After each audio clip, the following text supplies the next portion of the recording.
gloire à Dieu. Je rends particulièrement grâce à Dieu qui me donne cette capacité de pouvoir être ici. C'est jamais un acquis, c'est toujours une grâce que de pouvoir être non seulement en vie, en bonne santé, mais également dans la présence de Dieu.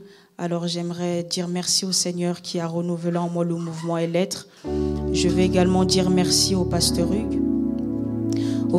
ainsi qu'à maman Solange pour la confiance. Je dis également merci au pasteur Samuel Blaise pour la confiance, l'ensemble des responsables.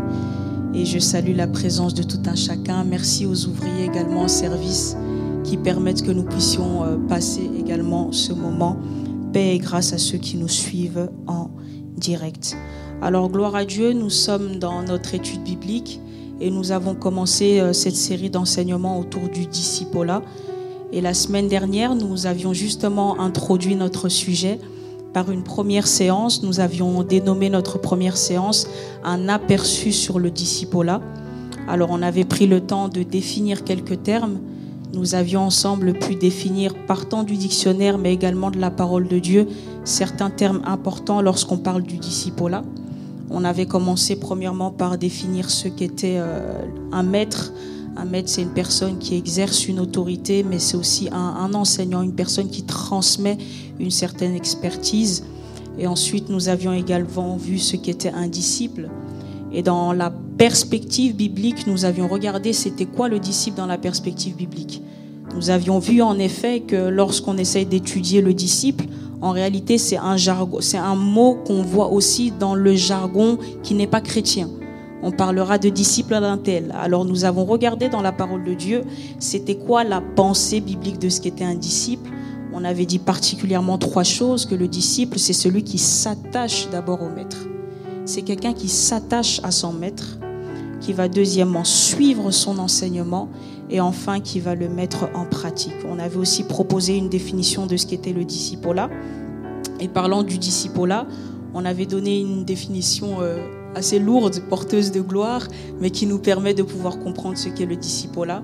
Nous avions dit que le discipolat, c'est le processus d'apprentissage d'un disciple volontaire qui suit l'enseignement d'un maître afin de l'assimiler, de l'imiter et de pouvoir le transmettre.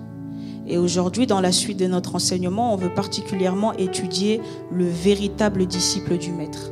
C'est ainsi que nous avons dénommé notre séance d'aujourd'hui. Nous voulons parler du véritable disciple du maître.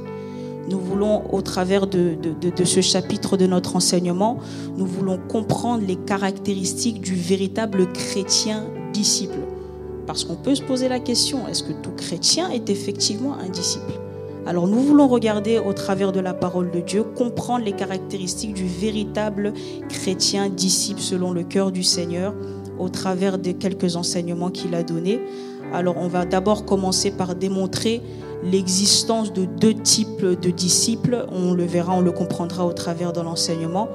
Ensuite, on va essayer de découvrir qui est le Maître Jésus. Et enfin, on va parler des caractéristiques du chrétien disciple et comment Dieu rend le chrétien capable de répondre à ses exigences. Amen. Alors, nous allons lire ensemble Jean chapitre 6. Jean chapitre 6 du verset 4 au verset 9. On peut aussi préparer Matthieu chapitre 13, versets 47 à 51.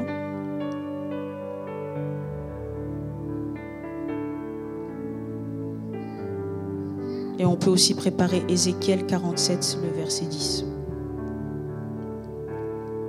Alors je vais lire dans des versions différentes que je vais mentionner à chaque fois, mais on peut lire dans nos versions, ça reste la même chose. Alors je lis Jean chapitre 6, la version français courant, à partir du verset 4. La Bible dit: la Pâque, la fête des Juifs était proche. Jésus regarda et vit qu'une grande foule venait à lui. Il demandait donc à Philippe: où pourrait-on nous acheter des pains pour leur donner à manger à tous? Verset 6. Il disait cela pour mettre Philippe à l'épreuve, car il savait déjà ce qu'il allait faire. Verset 7. Philippe lui répondit: même avec 200 pièces d'argent, nous n'aurons pas de quoi acheter assez de pain pour que chacun d'eux excusez-moi, pour que chacun d'eux en reçoive un petit morceau.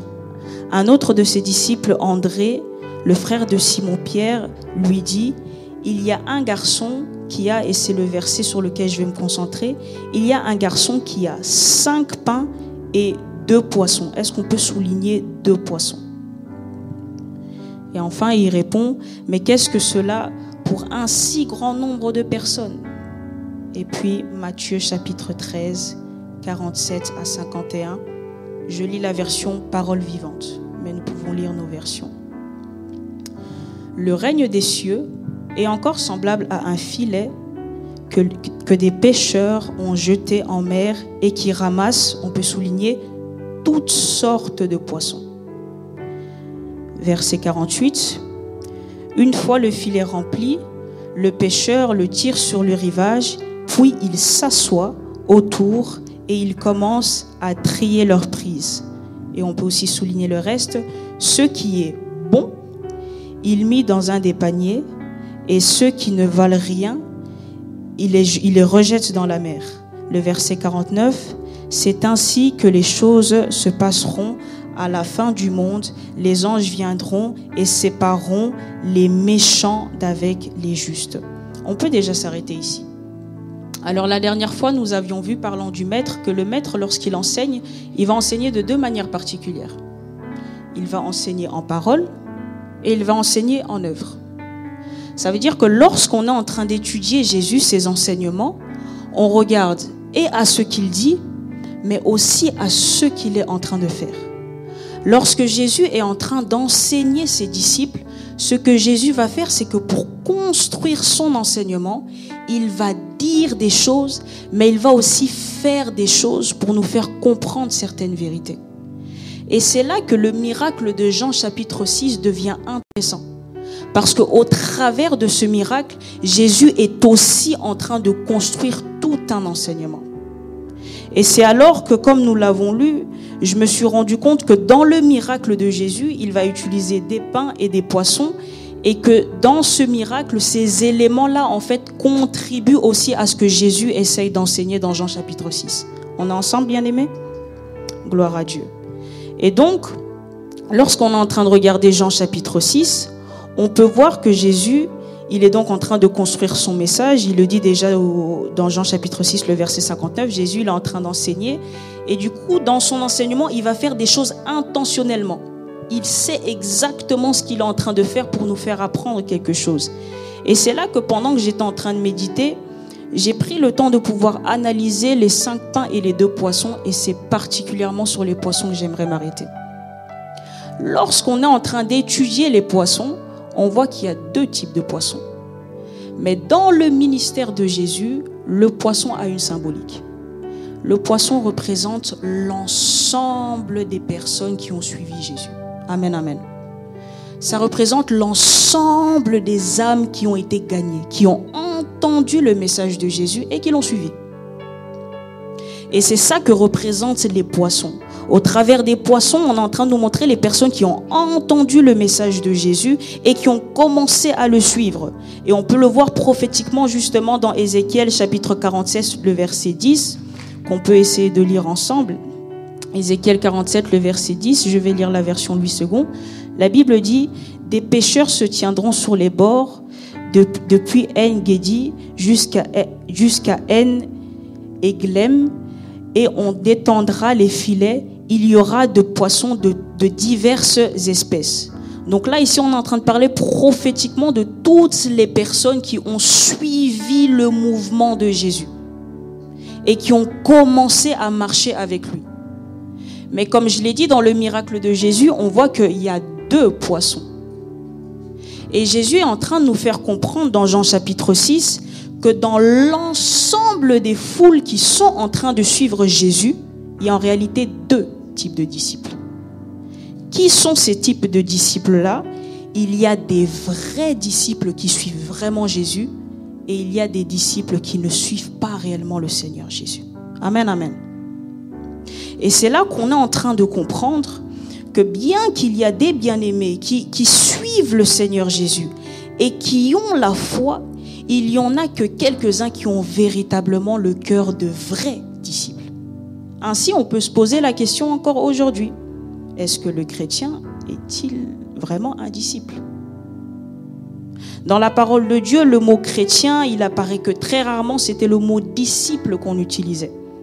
À partir de Acte 11, le verset 26, on a introduit le mot chrétien. Mais en réalité, les termes étaient interchangeables. Sauf qu'au fur et à mesure du temps, on voit que cette réalité est en train de se perdre. D'où justement le sujet de notre étude. Nous voulons voir qu'est-ce qui caractérise véritablement un disciple du Seigneur. Amen, amen. On est ensemble. Et c'est ce que Jésus-Christ essaye de nous faire comprendre déjà dans Jean au chapitre 6. Au travers les 2 poissons, il montre qu'il y a 2 types de personnes, il y a 2 types de disciples, parce que toutes les personnes qui croyaient au Seigneur étaient appelées disciples. On peut le voir dans Jean chapitre 4, le verset 1, quand Jésus faisait des disciples, mais qu'il y a que dans les disciples, il y a 2 types de personnes. Il y a ceux qui croient vraiment au Seigneur et il y a ceux qui s'attachent à lui juste à cause de ses miracles. Et c'est à la fin de Jean chapitre 6 qu'on voit qu'après que Jésus il a enseigné, c'est comme si sa parole et son enseignement ont mis en évidence les 2 types de disciples qui existaient. Lisons ensemble Jean chapitre 6 à partir du verset 66 jusqu'au verset 70. Donc Jésus il va enseigner sur le pain, etc. Et là on va voir qu'à la suite de son enseignement qui est venu scruter les cœurs et les reins, on voit 2 types de disciples qui sortent. Verset 66, dès ce moment, plusieurs de ses disciples se retirèrent et ils n'allaient plus avec lui. Et Jésus dit donc aux 12, et vous, ne voulez-vous pas aussi vous en aller? Simon-Pierre lui répondit, Seigneur, à qui irions-nous? Tu as les paroles de la vie éternelle. Et nous avons cru, nous avons connu que tu es le Christ, le Saint de Dieu. J'aimerais le lire dans la version parole vivante. La version parole vivante est encore plus poignante. À partir du verset 66, cette version dit, à partir de ce moment-là, beaucoup de ses disciples l'abandonnèrent. Et ils retournèrent à leur ancienne manière de vivre, refusant de le suivre plus loin. Et puis l'apôtre Pierre, dans cette version-là, il dit, toi seul, tu as les paroles qui donnent la vie éternelle. Nous t'avons fait confiance et nous avons acquis la conviction que tu es le Saint envoyé de Dieu. Donc ici, on voit effectivement qu'il y a une foule de personnes qui est en train de suivre Jésus, mais que dans cette catégorie, dans ces personnes, ces disciples qui sont en train de suivre Jésus, on voit là 2 mouvements différents. Des disciples qui avaient marché avec Jésus, mais qui, lorsqu'ils ont entendu le prix que ça coûte de pouvoir suivre le Seigneur, ils se sont retirés. Amen, amen. Et on a un autre mouvement, c'est celui qu'on voit au travers de l'apôtre Pierre, qui reste quand même et qui dit, mais où irions-nous? C'est toi qui as les paroles de la vie. Alors nous voulons voir au travers de la parole de Dieu, justement, c'est quoi un vrai disciple? Qu'est-ce qui caractérise le véritable disciple qui suit réellement le Seigneur? Amen, amen. Alors, avant d'aller plus loin, j'aimerais quand même qu'on puisse prendre le temps d'étudier qui est Jésus-Christ du coup. Parce que la confirmation de l'apôtre Pierre, il dit, nous avons cru et nous avons connu que tu es le Fils de Dieu.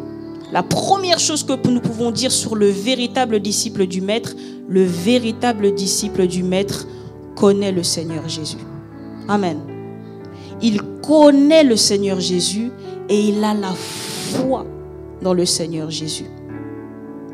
Il n'a pas la foi seulement dans ce que le Seigneur peut faire, dans les miracles qu'il est en train de faire, dans les choses qu'il peut donner. Mais le véritable disciple du Maître, c'est qui est le Seigneur Jésus-Christ. Alors, le Seigneur Jésus, on le découvre au travers des évangiles. Chacun des évangiles vont nous présenter le Seigneur d'une certaine perspective. Mais j'aimerais, dans le cadre de notre étude, nous proposer une perspective générale. Qui est Jésus-Christ? Premièrement, Jésus-Christ, il est le Dieu éternel. Amen. Jean chapitre 1, du 1er jusqu'au 3e verset, nous le connaissons. La Bible déclare qu'au commencement était la parole. La parole était avec Dieu et la parole était Dieu. Donc on voit déjà ici la divinité du Seigneur Jésus. Jésus-Christ, il est le Dieu éternel. Il est le Dieu éternel qui a été envoyé du Père. Il est le Fils de Dieu. On peut lire ensemble 1 Jean chapitre 5, le verset 20. 1 Jean chapitre 5, le verset 20, la Bible déclare, je vais lire dans la version Louis II, « Nous savons aussi que le Fils de Dieu est venu et qu'il nous a donné l'intelligence pour connaître le véritable. Et nous sommes dans le véritable en son Fils Jésus-Christ. » Donc ici, on nous montre que Jésus-Christ, il est effectivement le Fils de Dieu, mais j'aime parce qu'on confirme aussi sa divinité. On dit, c'est lui qui est le Dieu véritable et la vie éternelle. Amen. Donc on voit qu'il est le Fils envoyé du Père, mais qu'en même temps qu'il est le Dieu véritable et qu'il est à la fois la vie éternelle. Bien aimé, la vie éternelle n'est pas un état de pérennité. La vie éternelle est une personne que nous recevons. Et cette personne, c'est le Seigneur Jésus. Amen. C'est la vie divine, la vie du Fils à l'intérieur de nous. Et le Seigneur Jésus, il est venu justement pour donner sa vie pour nous. J'anticipe déjà, Jésus-Christ, du coup, il est le Dieu éternel, il est le Fils de Dieu. Mais pourquoi est-ce que le Fils de Dieu serait venu sur la terre? Il est venu afin de faire la volonté de son Père. Il n'est pas venu de lui-même. Il a été envoyé par le Père afin de pouvoir faire sa volonté. On peut le voir dans Jean chapitre 6, le verset 38, où il dit qu'il ne vient pas par lui-même, mais qu'il est venu étant envoyé du Père. Pourquoi Jésus est-il venu envoyé du Père pour faire sa volonté? 4 choses que j'ai pu tirer en partant des différents évangiles. La première raison qu'on peut voir, c'est que Jésus, il est venu en tant que Fils de Dieu afin de révéler le Père. Jean chapitre 1, le verset 18 nous dit que personne n'a jamais vu Dieu, mais que c'est le Fils de Dieu qui est venu le révéler. Bien-aimé, la foi chrétienne auquel nous croyons, c'est le don divin de Dieu. C'est Dieu qui est venu parmi les hommes. Ainsi, la Bible l'appelle Emmanuel, le Dieu parmi les hommes. Jésus, il est le Fils de Dieu qui est venu afin de révéler le Père, de révéler le ciel. La vie divine, c'est ce que Jésus est venu révéler. On le voit dans Jean chapitre 1, le verset 18. Et c'est la perspective de l'évangile de Jean lorsqu'il nous parle de Jésus. Quand l'évangile de Jean nous présente Jésus, on nous le présente comme étant le Fils de Dieu envoyé du Père. Là, toujours, pourquoi Jésus-Christ est venu faire la volonté de Dieu? Qu'est-ce qu'il est venu faire? Il est venu pour donner sa vie en rançon. Il est venu pour donner sa vie pour nous. Et ça, c'est particulièrement la perspective de l'évangile de Marc, qui présente Jésus comme étant le serviteur de Dieu, qui ne vient pas faire sa volonté, mais la volonté du Père. Et la volonté du Père, c'est qu'il puisse donner sa vie en rachat pour l'humanité. Et on peut le voir dans Marc chapitre 10, le verset 45, où c'est Jésus lui-même qui parle. Il dit que le Fils de l'homme n'est pas venu pour être servi, mais pour servir afin de donner sa vie en rançon. Quatrièmement, pourquoi est-ce que Jésus est venu sur la terre? Toujours afin de faire la volonté du Père. Mais c'est quoi la volonté du Père? C'est d'établir le règne de Dieu sur la terre. Amen, amen. Et ça, c'est la perspective de l'évangile de Matthieu. Ça veut dire que lorsque Jésus, il est venu afin de faire la volonté de Dieu, c'est que Dieu puisse régner dans nos vies. Qu'il puisse régner en qualité de Seigneur. Ça veut dire qu'il n'est pas seulement le sauveur, celui qui donne sa vie en rançon, mais qu'il est aussi Seigneur et Maître de nos vies. Et ça, c'est particulièrement ce qu'on voit dans la perspective de Matthieu lorsqu'il nous présente Jésus. Il est venu pour pouvoir établir le règne de Dieu et pouvoir bâtir l'assemblée de Dieu. Nous connaissons Matthieu chapitre 16 du verset 16 au verset 18. L'apôtre Pierre va dire de Jésus, tu es Pierre, tu es le Fils de Dieu. Et Jésus va dire, c'est sur base de cela que je vais bâtir mon église, mon assemblée. Donc Jésus, il est venu afin d'établir le règne de Dieu sur la terre. Et quatrièmement, c'est ce que j'ai découvert en lisant l'évangile de Luc. Jésus, il est venu pour transformer l'être humain. Amen. Il est venu pour opérer une transformation dans l'être humain. Lisons, ça c'est la perspective de Luc. Luc qui présente Jésus comme le Fils de l'homme. Lisons ensemble Luc chapitre 4, le verset 18. Passage que nous connaissons, mais qu'en étudiant, j'ai encore découvert, alors que j'étudiais encore pour cette étude. Luc chapitre 4, le verset 18, la Bible déclare, c'est Jésus qui parle. Il dit, « L'Esprit du Seigneur est sur moi, parce qu'il m'a oint pour annoncer une bonne nouvelle aux pauvres. Il m'a envoyé pour guérir ceux qui ont le cœur brisé, pour proclamer aux captifs la délivrance et aux aveugles le recouvrement de la vie, pour renvoyer libres les opprimés, pour publier une année de grâce du Seigneur. » Ici, vous remarquerez que la mission de Jésus, elle est particulièrement centrée sur l'être humain, sur la transformation que Jésus opère dans la vie de l'être humain. C'est pour ça qu'on voit qu'il va traiter le problème du cœur, il va traiter le problème de l'oppression, il va traiter le problème de la pauvreté spirituelle, il va traiter le besoin de l'être humain. Jésus, lorsqu'il vient dans la vie de l'être humain, c'est pour une transformation. Amen, amen. Et cela, c'est une notion importante lorsque justement nous voulons suivre Jésus. Bien-aimé, il sera difficile de suivre une personne que nous ne connaissons pas. Il sera difficile de s'attacher à une personne que nous ne connaissons pas. Et la beauté justement avec notre Seigneur, c'est que alors que nous sommes en train de le suivre, il vient nous révéler le Père. Il vient nous révéler Dieu. Il a donné sa vie en rançon pour que nous puissions vivre sa vie. Il vient établir le règne, la gouvernance de Dieu dans nos propres vies et il vient opérer une transformation à l'intérieur de nous. Et le Seigneur Jésus, comme nous l'avions dit, c'est que ce qu'il veut, c'est que nous puissions être ses disciples. Et lorsque l'on étudie justement les évangiles, on se rend compte que Jésus, il a dit beaucoup de choses sur ce qu'était un disciple et les exigences qu'il demandait pour le disciple. Amen. Alors nous voulons voir ensemble, selon les enseignements que Jésus-Christ a donnés, qu'est-ce qui caractérise véritablement un disciple de Jésus. Alors nous voulons lire quelques passages ensemble. Je nous propose 4 grandes pensées, 4 grandes caractéristiques ou encore conditions que Jésus a demandé à ses disciples. Je peux déjà nous les citer. Premièrement, ce que Jésus il demande de ses disciples, c'est renoncer à soi-même et se charger de sa croix. Deuxièmement, ce que Jésus demande d'un disciple, c'est d'aimer totalement Dieu et son peuple. Troisièmement, ce que Jésus il demande, c'est que nous puissions demeurer dans sa parole. Et quatrièmement, la 4e caractéristique d'un disciple, c'est de produire les œuvres de Dieu dans nos vies.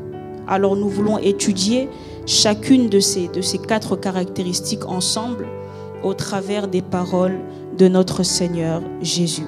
Alors pour renoncer à soi-même et charger de sa croix, nous voulons lire ensemble Luc chapitre 9, le verset 22. Luc chapitre 9.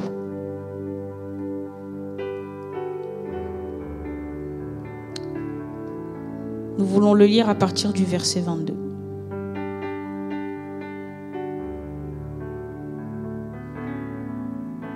On peut même aller directement au verset 23.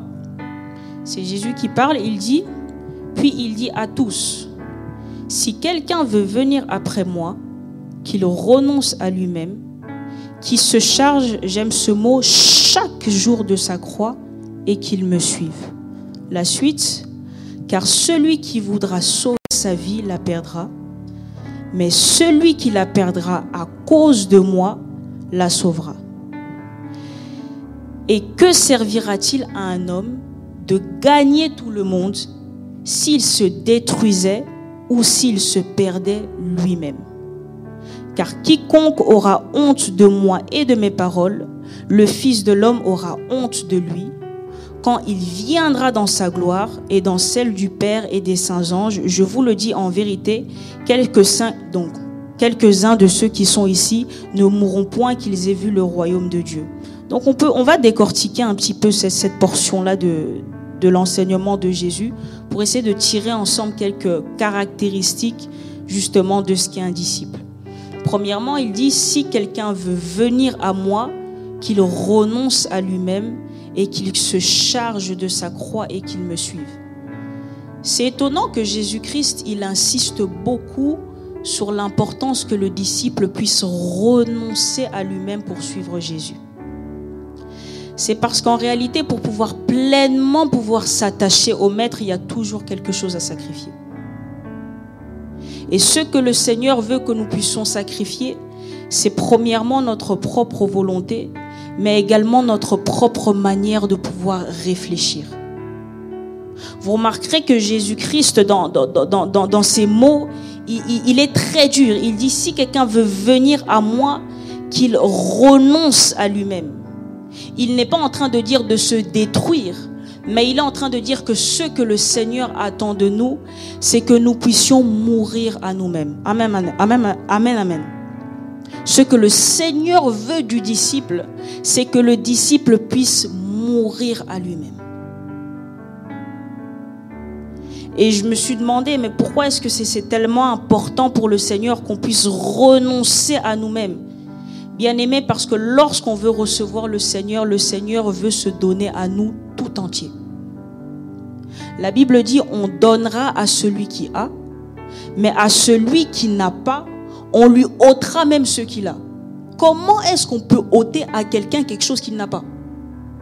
C'est là qu'on est en train de comprendre qu'en fait, avec Dieu, soit on prend le tout de lui ou rien. Parce que si nous n'avons pas le tout de lui, les éléments qui justement prennent sa place, il va les mettre de côté. Alors ce que Dieu attend d'un disciple, c'est que le disciple puisse renoncer à lui-même et s'attacher pleinement à Dieu.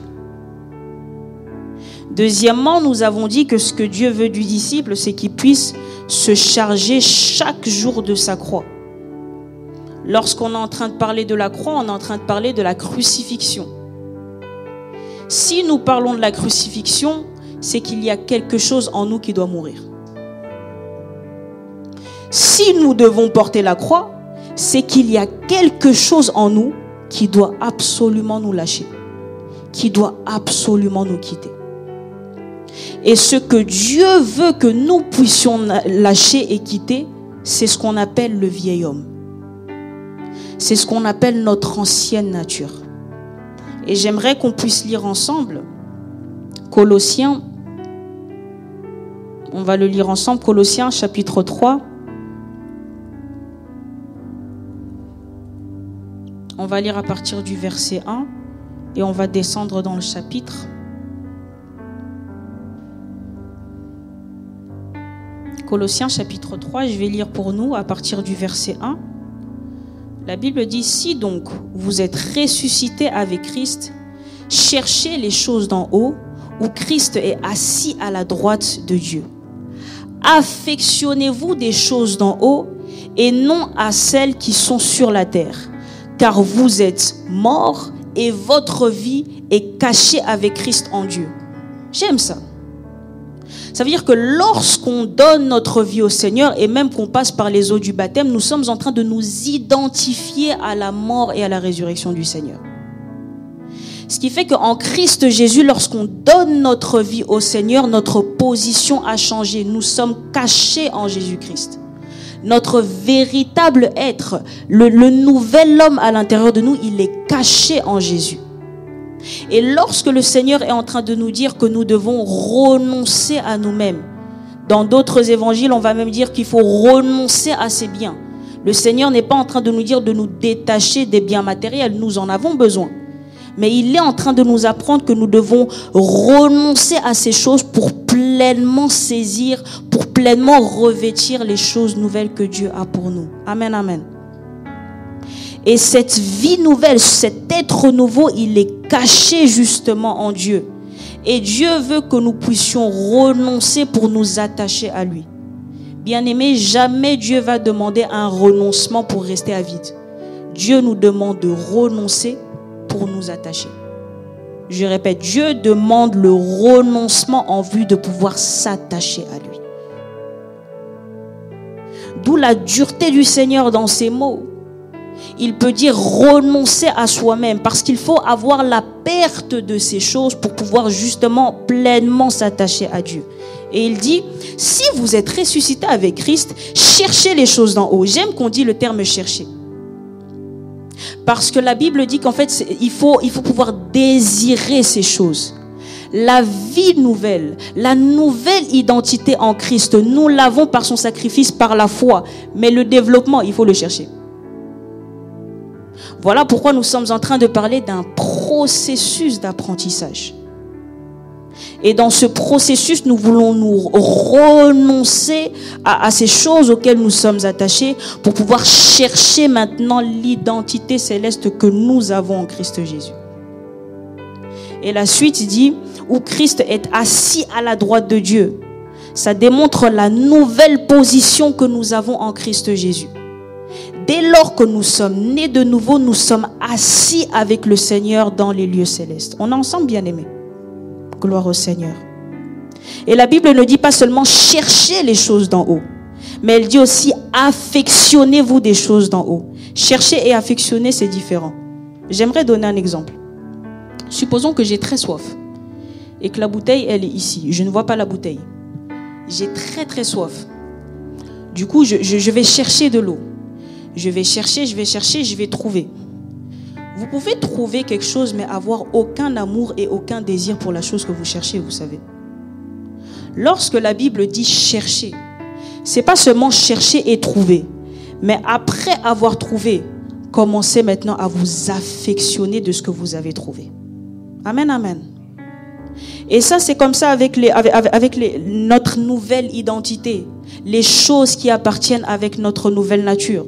C'est pour ça que le Seigneur, il est en train d'insister sur le renoncement. Dans Philippiens chapitre 3, je n'avais pas noté ce passage, mais dans Philippiens chapitre 3, l'apôtre Paul, il peut dire, ces choses que je voyais comme un gain, maintenant je les vois comme de la boue, à cause de l'excellence de la connaissance de Christ. Bien-aimé, lorsqu'on est en train de dire renoncer, c'est renoncer pour avoir le goût d'autre chose, le goût des choses d'en haut qui appartiennent à notre nouvelle identité. Et c'est ce que le Seigneur est en train de nous dire lorsqu'il est en train de dire renoncer. Affectionnez-vous des choses d'en haut et non à celles qui sont sur la terre. Ça veut dire avoir un attachement, avoir un désir pour cela. Parce qu'on peut chercher une chose, mais l'affection, c'est autre chose. Après avoir découvert les choses qui appartiennent à ma nouvelle identité, maintenant je m'affectionne de ça. Maintenant je commence à marcher dans cela. Pourquoi ? Car vous êtes morts et votre vie est cachée en Christ. La vie véritable du chrétien est trouvée dans sa révélation de son identité en Christ. J'aimerais redire ça. La vie véritable du chrétien, elle est dans la révélation de la vie de Christ à l'intérieur de nous. D'où l'affection. On peut essayer de chercher une chose, mais si on n'a pas l'amour pour la chose, on va même se fatiguer. Et dire, mais je ne peux plus chercher ça. Mais quand on est en train de parler de chercher et d'affectionner, on est en train de dire, je veux chercher, mais je désire la chose que je suis en train de chercher. Ainsi, nous connaissons Matthieu chapitre 6, le verset 33 qui dit, cherchez premièrement le royaume des cieux. Tout disciple véritable a le désir de découvrir les choses du royaume. Amen, amen. Parce que cela appartient à notre identité et à notre paix. Alors plus loin, nous comprenons donc que notre identité spirituelle, elle est maintenant en Christ Jésus. Le Seigneur Jésus, il a mis sa vie en nous. Nous avons reçu sa vie, la vie éternelle. Mais maintenant, nous sommes issus d'un corps qui lui a connu justement le péché. Alors maintenant, le Seigneur, il nous demande de pouvoir se charger de sa croix. Ça veut dire de pouvoir crucifier, et j'aime ce que Luc dit, quotidiennement la chair. Parce que nous sommes dans un monde qui est marqué par ce qu'on appelle la convoitise. 1 Jean chapitre 2, si ma mémoire est bonne, le verset 19, nous parlera de la convoitise de la chair et de la convoitise des yeux. Alors comme nous sommes dans ce monde, dans ce système appelé le monde, Satan veut chercher justement à réveiller en nous cette ancienne nature au travers de nos membres, au travers de nos sens. Il va nous tenter au travers de la convoitise pour essayer de réveiller en nous ce qui était censé être mort. C'est ainsi que la Bible nous encourage à pouvoir faire mourir les membres qui sont sur la terre et ce que cela produit. Toujours dans Colossiens chapitre 3, le verset 5, la Bible dit « Faites mourir les membres qui sont sur la terre, l'impudicité, l'impureté, les passions, les mauvais désirs, la cupidité qui est une idolâtrie. C'est à cause de ces choses que la colère de Dieu vient sur les fils de la rébellion, parmi lesquels vous marchiez autrefois lorsque vous viviez dans ces péchés. » Mais j'aime, en écho avec ce que nous avons lu dans Luc, il dit « Mais maintenant, renoncez à toutes ces choses. » C'est cela le renoncement. Renoncer à ces... L'apôtre Jacques va même parler à ces choses dans lesquelles on aime broncher facilement. Ces choses qui nous emportent facilement. Maintenant, renoncer à toutes ces choses. Parce que s'il y a besoin de crucifixion, c'est qu'il y a quelque chose qui doit mourir. Mais maintenant, renoncer à toutes ces choses, la colère, l'animosité, la méchanceté, la calomnie, aux paroles déshonnêtes, excusez-moi, qui pourraient sortir de votre bouche. Ne mentez pas les uns aux autres, vous étant, j'aime la suite, vous étant dépouillés du vieil homme et de ses œuvres. C'est ce vieil homme-là qui doit être crucifié et qui doit mourir. Il doit être crucifié afin que nous puissions vivre justement la transformation et laisser le nouvel homme formé en Christ être ressuscité en nous. Amen. En ensemble, bien-aimés? Gloire au Seigneur. Toujours dans Colossiens 3, on veut vraiment creuser dans la parole. Colossiens chapitre 3, le verset 9, le verset 10. Ayant revêtu l'homme nouveau qui se renouvelle dans la connaissance, selon l'image de celui qui l'a créé. Ça veut dire l'être nouveau qui doit ressusciter à l'intérieur de nous, c'est la vie cachée en Christ, justement. C'est cette vie qui est cachée en Christ que nous devons quotidiennement chercher à manifester. Et cette vie-là, justement, comme on dit qu'elle se renouvelle dans la connaissance. Ça veut dire que c'est un processus où nous sommes en train de grandir dans cette nature, grandir dans cette manifestation. Amen. Gloire au Seigneur. Le verset 11, on peut déjà s'arrêter là. Le verset 11 dit « Il n'y a ici ni grec, ni juif, ni circoncis, ni incirconcis. » Dans Galates chapitre 3, parlant de cette réalité, l'apôtre Paul va dire que ce qui importe, ce n'est pas le circoncis ni l'incirconcis. Ce qui importe, c'est la nouvelle créature. Et c'est celle-là que nous devons justement chercher à affectionner. Alors, comme je le disais, la première caractéristique justement du véritable disciple, c'est qu'il renonce à soi-même, à sa vieille nature, et qu'il se charge quotidiennement de sa croix. Justement, en parallèle avec le Seigneur Jésus qui est justement crucifié, et nous devons marcher dans le même pas que le Maître. Et enfin, le deuxième point, le deuxième point des caractéristiques du véritable disciple, selon l'enseignement de Jésus, je le disais, c'est aimer Dieu et son peuple. On va lire ensemble Luc chapitre 14, le verset 26. Luc chapitre 14, le verset 26. Je vais lire dans la version Louis II.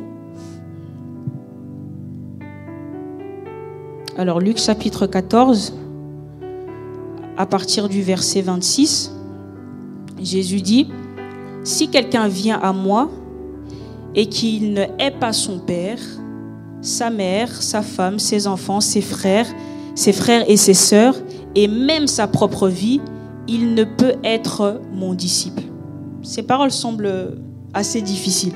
Le Seigneur, il dit « Si quelqu'un vient à moi », s'il ne hait pas son père, sa mère, sa femme, est-ce que Jésus est-il en train de nous apprendre à haïr les nôtres? C'est pas ce que le Seigneur est en train de nous dire. Et c'est là que j'ai cherché à comprendre en profondeur qu'est-ce que Jésus voulait dire lorsqu'il était en train de dire que il est en train de nous demander, entre guillemets, d'haïr son père, sa mère, etc. Parce que nous savons que Dieu ne veut pas que nous puissions haïr les membres de nos familles. Je donne un exemple. Il le dit dans Matthieu chapitre 15, le verset 4. Jésus lui-même va dire « Honore ton père et ta mère ». En écho à Éphésiens chapitre 6, du verset 1 au verset 2. Et ensuite, il dira également dans 1 Timothée 5, le verset 8, il va dire que celui qui ne prend pas soin de sa famille, il a lui-même renié la foi. Alors, qu'est-ce que le Seigneur est-il en train de nous dire lorsqu'il est en train de dire ici qu'il faut, entre guillemets, haïr son père et sa mère? Quand Dieu est en train de dire haïr, quelle est la pensée de Dieu lorsqu'il est en train de dire haïr? Et c'est là que j'ai eu ce verset qui est comme monté dans mon cœur comme une évidence. C'est le passage de Malachie chapitre 1, du 1er au 3e verset. Où le Seigneur est en train de dire « J'ai aimé Jacob et j'ai haï Ésaü ». En comprenant cela, on peut comprendre ce que le Seigneur veut nous dire lorsqu'il parle, entre guillemets, d'haïr son père et sa mère. On va lire ensemble Malachie chapitre 1.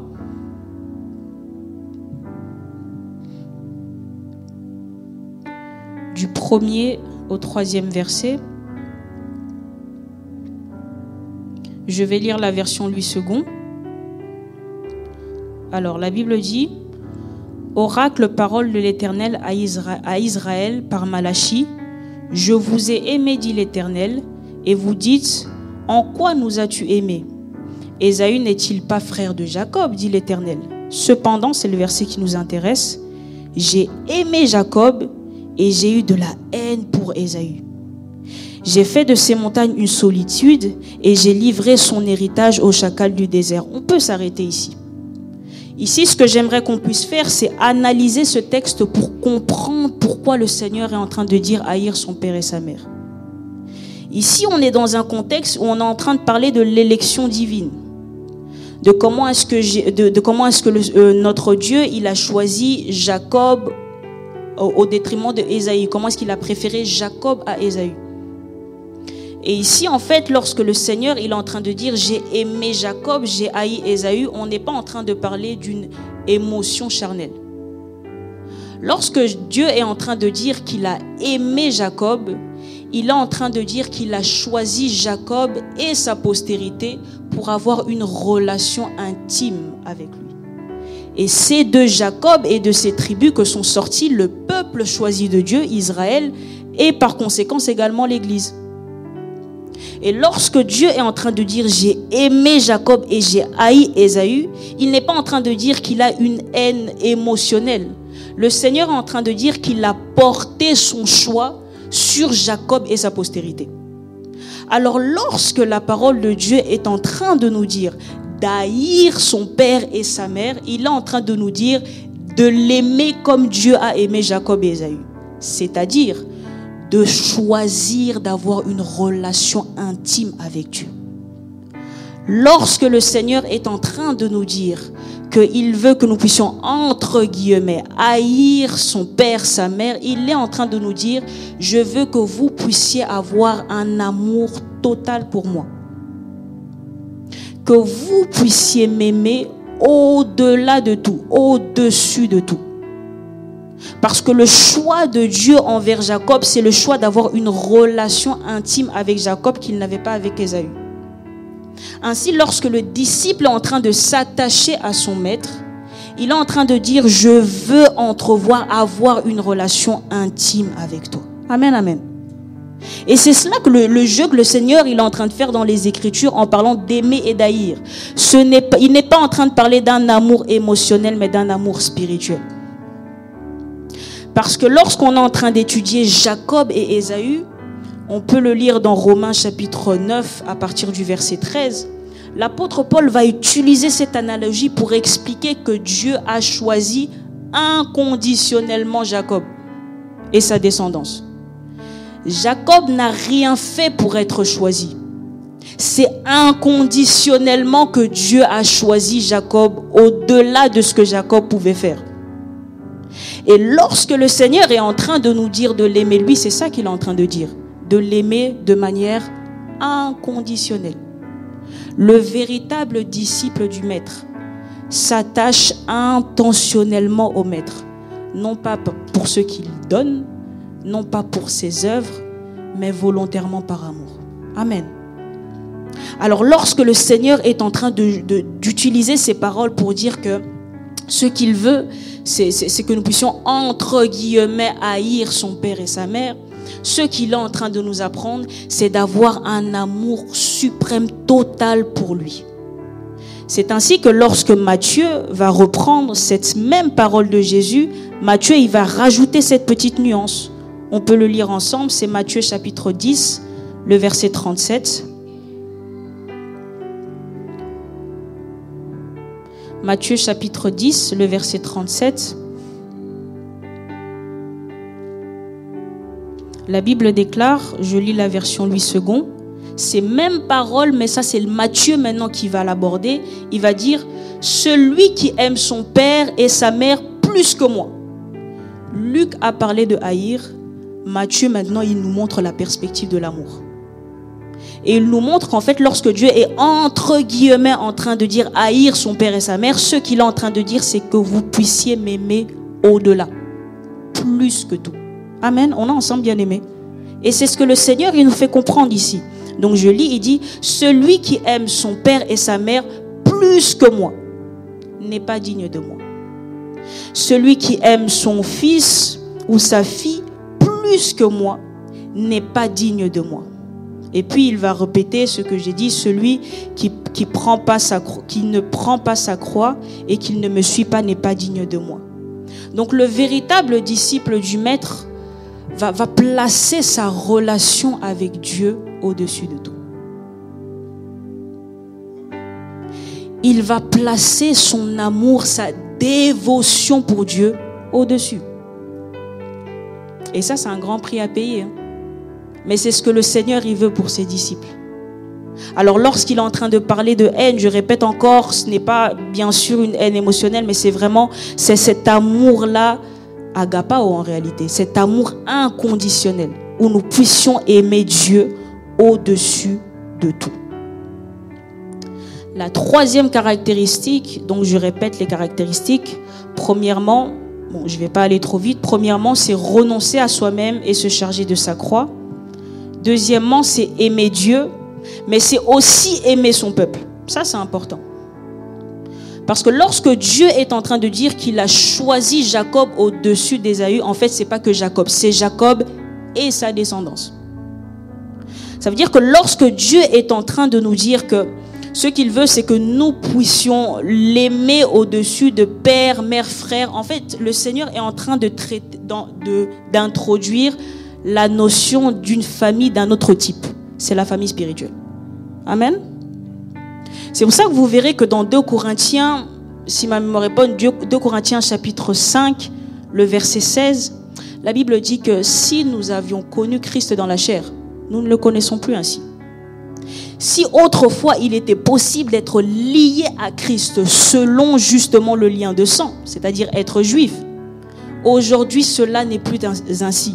Nous sommes introduits dans une nouvelle famille, c'est la famille de type spirituel, à savoir l'Église. Le véritable disciple du Maître aime Dieu, mais il aime aussi son peuple. Il aime aussi son Église. Et on peut le lire toujours dans les épîtres. On peut le lire dans 1 Jean.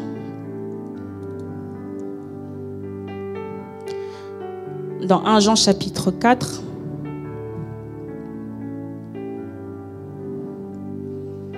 Permettez-moi juste de retrouver ce passage, je ne l'avais pas noté.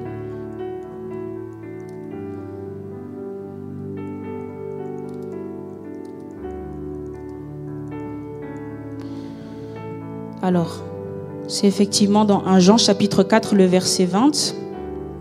1 Jean chapitre 4, le verset 20. La parole nous montre que c'est impossible de dire aimer Dieu sans aimer le peuple de Dieu. 1 Jean chapitre 4, à partir du verset 20.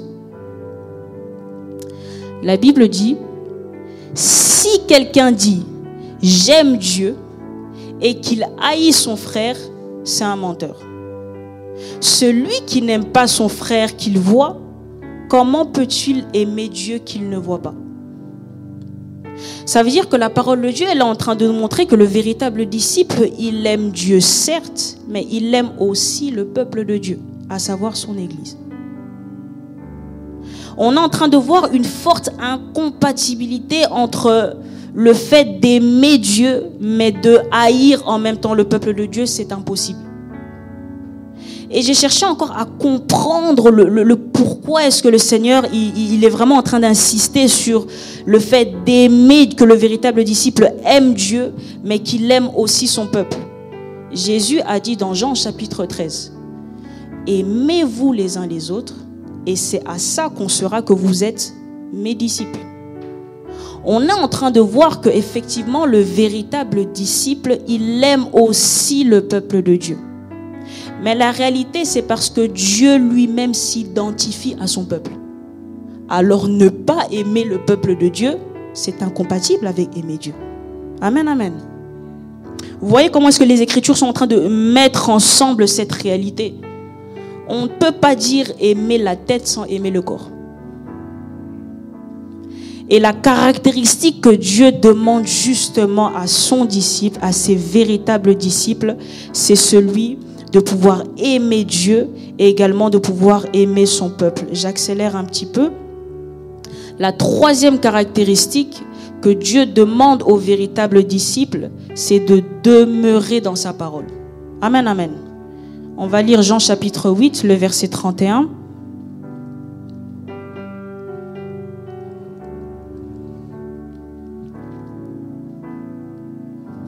Jean chapitre 8, le verset 31, c'est des passages que nous connaissons certainement, mais que nous voulons redécouvrir dans cette étude. Jean chapitre 8, le verset 31, la Bible dit, donc il dit aux Juifs qui avaient cru en lui, « Si vous demeurez dans ma parole, vous êtes vraiment mes disciples. » Le véritable disciple de Jésus demeure, persévère dans la parole de Dieu. Et ensuite, il dira, vous connaîtrez la vérité et la vérité vous affranchira. Puis il dit, ils lui répondirent, nous sommes la postérité d'Abraham, nous ne fûmes jamais esclaves de personne. Comment dis-tu que vous deviendrez libres? Et Jésus répond, en vérité, je vous le dis, quiconque se livre au péché est esclave du péché. Donc Jésus, il est en train de faire comprendre ici que le véritable disciple, il demeure dans la parole de Dieu. Et plus il demeure dans la parole de Dieu, il vivra la délivrance face au péché. Amen, amen. Nous sommes en train de dire qu'en tant qu'enfant de Dieu, être enfant de Dieu, c'est un processus d'apprentissage. Bien-aimés, nous ne lâchons pas tout directement. Mais la bonté de Dieu, c'est qu'il nous apprend que lorsque nous demeurons dans sa parole, nous devenons réellement libres face à certaines choses. Parce que le désir du Maître pour ses disciples, c'est que ses disciples puissent être libres, puissent être comme lui, puissent être sanctifiés. Et cela, c'est important. Alors, permettez-moi, pour pouvoir clôturer et prendre le temps de répondre à des questions, j'aimerais pouvoir relater une réalité. La quatrième condition, on la verra la semaine prochaine. Mais pour pouvoir clôturer cette séance, il y a déjà quelque chose que j'aimerais nous dire. C'est que l'ensemble de ces conditions que nous avons dit, en réalité, c'est impossible de les réaliser sans que le Maître lui-même soit en nous. Ça veut dire que ce grand travail de transformation, répondre à ces exigences, en réalité, Dieu veut tellement accompagner le disciple qu'il va faire quelque chose, c'est qu'il va habiter en nous par son esprit pour que son esprit nous capacite à accomplir chacune de ces choses. Ainsi, pour pouvoir aimer Dieu et son Église, la Bible va dire dans Romains chapitre 5, le verset 5, que Dieu a répandu dans nos cœurs son amour par son esprit. Bien-aimé, la capacité d'aimer inconditionnellement ne vient pas de l'homme, elle vient de Dieu.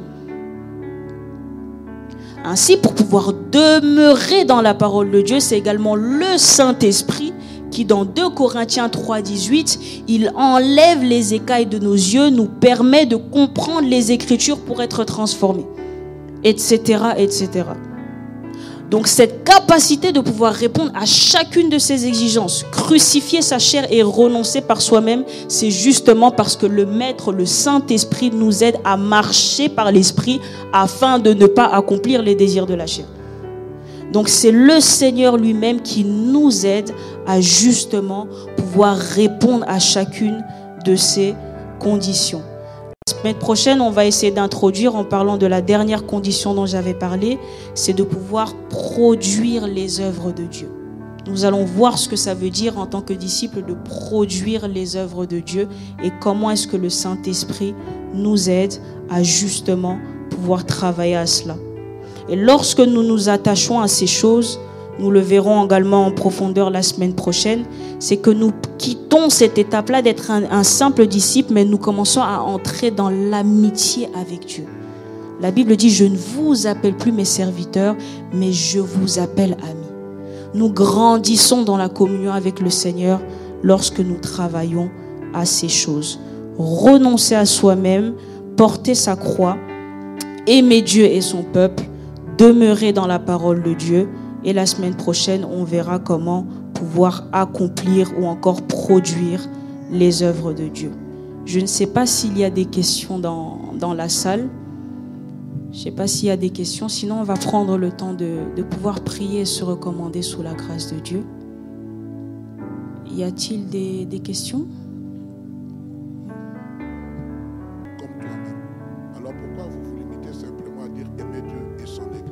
Merci beaucoup pour la question. C'est vraiment parce qu'on est dans cette perspective-là du véritable disciple. Donc je précise bien évidemment, en tant qu'enfant de Dieu, nous devons aimer son prochain. Sauf que là, on est en train de parler de ce qui caractérise le disciple. Et la parole de Dieu dira justement, parlant de l'amour, que ce que Dieu veut pour nous, c'est que nous puissions aimer effectivement son prochain, mais que nous puissions également manifester l'amour les uns envers les autres. Et c'est ça qui caractérise vraiment le disciple, comme on l'avait vu selon les épîtres et selon ce que Jésus a dit. Jésus a dit que si vous vous aimez-vous les uns les autres, afin que l'on sache que vous êtes des disciples. Donc juste pour pouvoir revenir sur ce que le pasteur a dit, en tant qu'enfant de Dieu, nous devons bien sûr aimer son prochain, c'est le plus grand des commandements. Mais dans la perspective de ce qui caractérise le disciple, la parole de Dieu inclut aussi effectivement aimer son peuple. Donc je ne sais pas si...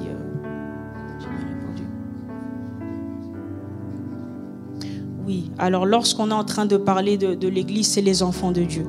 C'est tous ceux et celles qui sont enfants de Dieu, qui font partie du corps du Christ. C'est mon frère, ma sœur que je vois à l'Église. Donc c'est vraiment de ça dont on est en train de parler lorsqu'on parle du peuple de Dieu. Je ne sais pas si j'ai répondu à la question. Ou si quelqu'un veut rajouter peut-être quelque chose, n'hésitons pas. Dites-moi.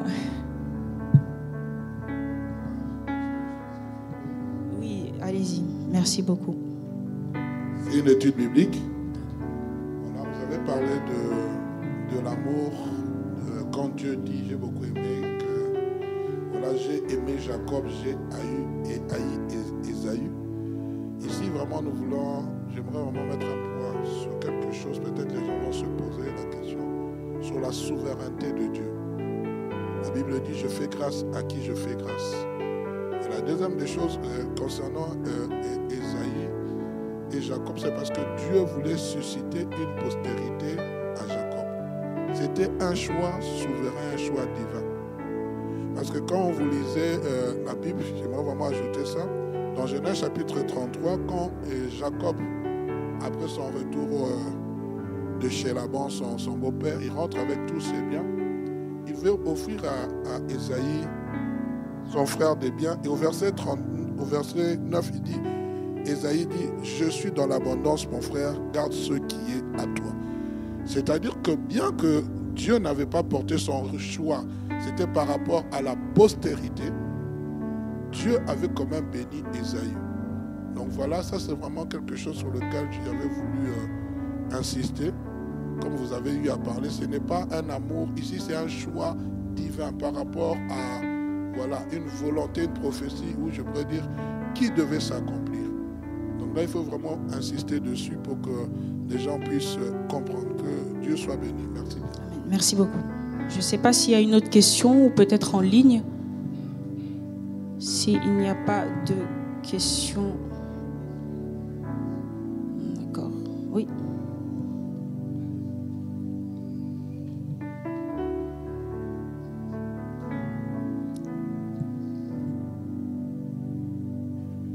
Merci à notre sœur Marie-Cécile. En fait, je vous écoutais attentivement par rapport à tout ce que vous avez dit. Et vous avez parlé d'un ensemble de caractéristiques qui fait d'une personne, ou si j'ose dire, d'un chrétien, un vrai disciple. Maintenant, une personne qui ne remplit pas l'ensemble de ces caractéristiques, on va considérer cette personne comme quoi? Comme un mauvais disciple ou comme quoi exactement? Alors oui, alors là ici on est vraiment dans la perspective d'un processus d'apprentissage. Ces conditions, elles nous permettent justement de pouvoir faire un état des lieux dans notre parcours justement en tant que chrétien. Alors maintenant, une personne qui ne répond pas à ces conditions, c'est une personne qui est en processus pour justement pouvoir répondre à ces conditions. Là, on est vraiment en train de regarder à ce que Jésus a dit sur une personne qui est un disciple accompli. Ça, c'est vraiment ces caractéristiques-là. Il y a une difficulté, c'est que dans la parole de Dieu, chrétien et disciple sont des mots qui s'interchangent. Mais justement, avec le temps, c'est quelque chose qui s'est perdu. C'est pour ça que nous sommes en train de revenir sur ça, pour justement revenir à cette identité-là de vraiment quelqu'un qui suit le Seigneur. Donc quelqu'un qui ne répond pas encore à ces conditions, ben c'est une personne qui est en processus, qui devrait justement pouvoir travailler à ça. Parce que le danger, en fait, au long terme, c'est justement la persévérance dans la foi. On l'a vu au tout début de notre étude, qu'on a vu deux types de chrétiens. La réalité, c'est que dans les deux types, chacun croyait vraiment au Seigneur. Mais la Bible dit que celui qui se croit être debout, qu'il fasse quoi? Qu'il veille à ne pas tomber. Donc, au travers justement de ces conditions, c'est ce qui nous permet de tenir ferme jusqu'au bout en tant que chrétien. Donc, une personne qui ne répond pas à ces conditions continue à être en processus justement de formation dans sa foi.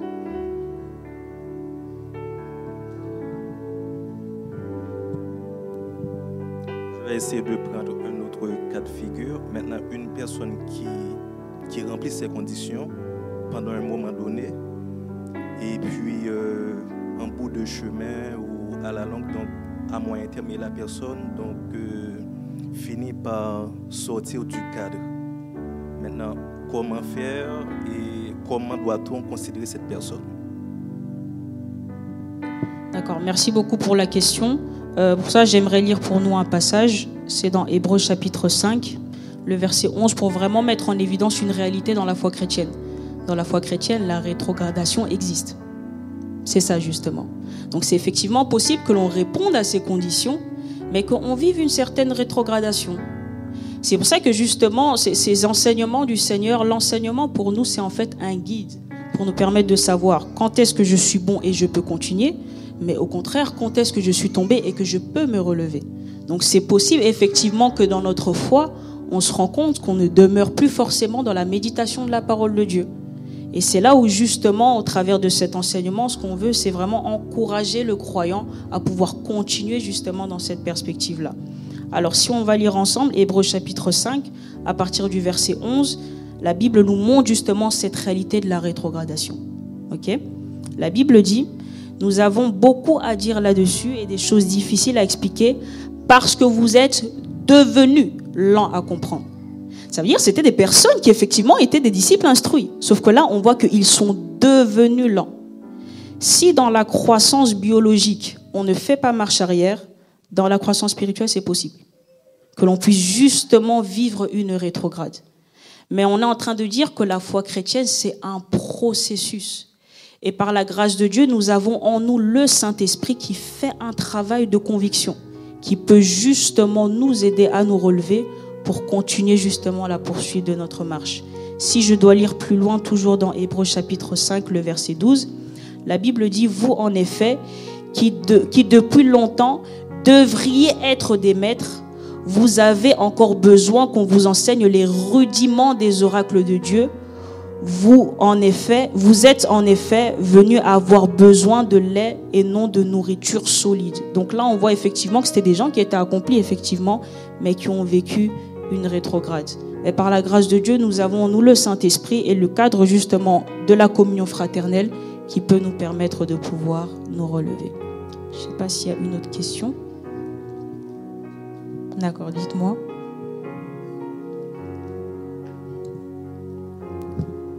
Vous dites que le terme, voilà, j'espère que ça passe parce que les gens, voilà, vous dites que le terme chrétien et disciple sont interchangeables. Alors ma question est celle-ci. Est-ce qu'un chrétien est-il un disciple du Seigneur? Merci, justement. Alors, dans les Écritures, les termes sont interchangeables. Mais dans la réalité, on constate effectivement, selon les critères que nous avons vus, qu'il y en a qui ne le sont pas. Alors, si on peut répondre à la question, le chrétien, justement, lorsqu'il naît de nouveau, il est en processus, justement, pour pouvoir vivre ces conditions qui le caractérisent en tant que disciple. Mais nous pouvons effectivement voir des chrétiens qui sont nés de nouveau, mais qui ne demeurent pas dans la parole, par exemple. Donc, voilà. Ma question, je la réitère. Ok. Donc, c'est-à-dire qu'on est chrétien et on devient disciple. Effectivement. On est chrétien simplement. Non, on devient disciple. On n'est pas disciple directement, on devient disciple. On devient disciple. Oui. Ok. Alors, un passage de Matthieu chapitre 28, Oui. verset 19, avec la recommandation de Christ. Mhm. Il dit ceci: allez faire de toutes les nations des disciples. C'est-à-dire qu'on devient chrétien, mais il faut arriver à devenir disciple, c'est-à-dire suivre les enseignements du Messie. Oui. Alors maintenant, ma question est celle-ci. Est-ce qu'un chrétien qui n'est pas devenu disciple peut-il être sauvé? Oui, bien sûr. Un chrétien qui est disciple, il peut être sauvé parce que le salut... Qui n'est pas devenu disciple. Qui n'est pas devenu... Oui, bien sûr. Parce que le salut, on l'a comment? On le sait dans Éphésiens, que le salut, on l'a par grâce, par le moyen de la foi. Lorsqu'on est en train de parler de disciple, on n'est pas dans une perspective de salut. On est dans une perspective de progrès et de perfectionnement. Ça, c'est important. Donc, c'est-à-dire qu'un chrétien peut aussi choisir de ne pas devenir disciple. Effectivement, voilà pourquoi dans notre définition, nous avons dit que le disciple-là, c'est le processus d'apprentissage d'un disciple volontaire. Maintenant, pourquoi est-ce que c'est important justement de vouloir devenir disciple? Comme je l'ai dit, bien-aimés, nous connaîtrons l'épreuve et la tentation. Et c'est à la mesure où nous sommes disciples que nous pourrons être enracinés et inébranlables en gardant justement la foi. Donc c'est important effectivement en tant que chrétien de viser justement la perspective de devenir disciple. Bien-aimé, la Bible le dit à plusieurs reprises, que celui qui se croit être debout, qui veille justement à ne pas tomber. D'où l'enjeu justement du disciple-là. Au travers du disciple-là, c'est justement la perspective de la persévérance dans la foi que nous sommes en train de rechercher. Alors, il y a une question, je ne sais pas si on peut me l'envoyer ou si quelqu'un peut me la lire, ce sera plus facile. Si quelqu'un peut me lire la question, s'il vous plaît. Ma question est basée sur le passage de Jean chapitre 6, verset 38. Est-ce qu'on peut... D'accord. Jean 6, 38. S'il y a quelqu'un aussi qui veut réagir, n'hésitons pas dans la salle, ça peut toujours être édifiant.